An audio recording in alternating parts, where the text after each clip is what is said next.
Yo people, welcome back to another video. I personally have been wanting Spider-Man 4 starring Tom Holland to be a street level solo movie since we're yet to see Spider-Man have a solo movie like how Tobey and Andrew did. Iron Man appeared in Homecoming, Nick Fury, or at least a scroll as Nick Fury, appeared in Far From Home, and then Doctor Strange plus Andrew and Tobey Maguire in No Way Home. I will say that Tom did still manage to do a lot of personal growth in No Way Home, probably some of the best that we've seen on screen, but it was overshadowed by the unification of the three Spider-Men. So according to multiple sources and apparent insiders and everything, Spider-Man 4 will be a street level movie, as I and many of us wanted to see. However, it looks like they're going to be spamming a lot of characters in the movie, and at the moment it is apparently looking like a street level Civil War type of movie. The rumoured names so far in this movie along Spider-Man are Daredevil, Ant-Man, Echo, Kate Bishop and Jessica Jones.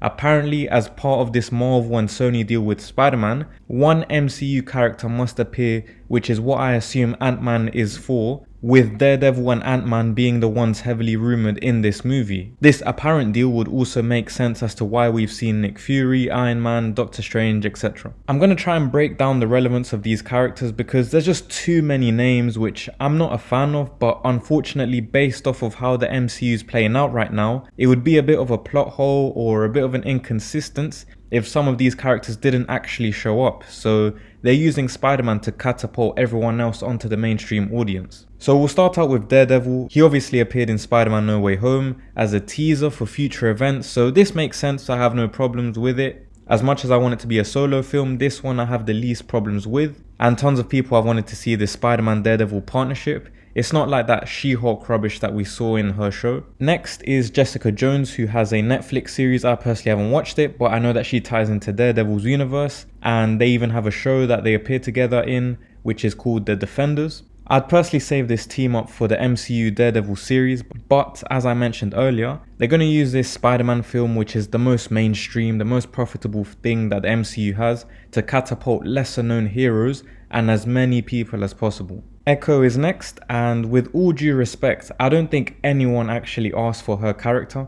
However, her show will include Kingpin and Daredevil, so if Daredevil is appearing, then so does Echo if we use logic. Maybe the MCU doesn't use logic, but I'd like to think that they do. Kingpin is also going to be the main street level threat by the looks of it, so him and Echo have to appear since they have a connection which was already explained in Hawkeye. I'll give the Echo show a chance, see how the whole Echo and Daredevil partnership thing plays out, see if there's even the slightest Easter egg to do with Spider-Man or any future team-ups. So as we can see, Daredevil will be the unifier of the New York street scene since he has the connections, he knows Jessica, he knows Echo, if we use logic again, which brings us on to Kate Bishop, who also links to Echo because of the Hawkeye show, but the reason in my opinion she's truly here is because she ties into this Young Avengers thing that we saw in the post-credits for the Marvels, which I assume she will tell Spider-Man all about. Lastly, Ant-Man. I assume he's there as the guy who's kind of the representative for the Avengers, but also his daughter gets spoken about by Miss Marvel and Kate Bishop as a Young Avengers candidate, so I'm sure they'll try and tie all of that in as well. So basically, Daredevil is there as a representative for the street level New York stuff,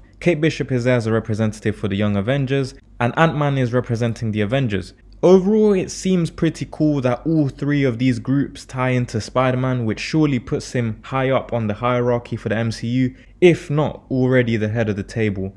But again, I wanted to see one solo movie for Spider-Man. I know he often works with other heroes in the comics, but I feel like this Spider-Man gets shat on a lot by people because he doesn't have that solo movie yet where he just gets to stand out and be himself. But I guess that won't be happening. If they made more Spider-Man movies in general, then I wouldn't mind the team-ups, but it's literally like one movie every 3 years. Since the movie is going to be jam-packed with characters by the looks of it, then I want to see the Punisher in this movie too. Again, it's just rumours, but I don't like how Spider-Man is getting his movie hijacked unless most of these characters have small cameos, which, let's be real, the probability of that is very, very, very low. But yeah, as always, feel free to drop your thoughts down below in the comments, sub to the channel if you haven't already, and if you're new around here, thank you for your time and have a great rest of your day.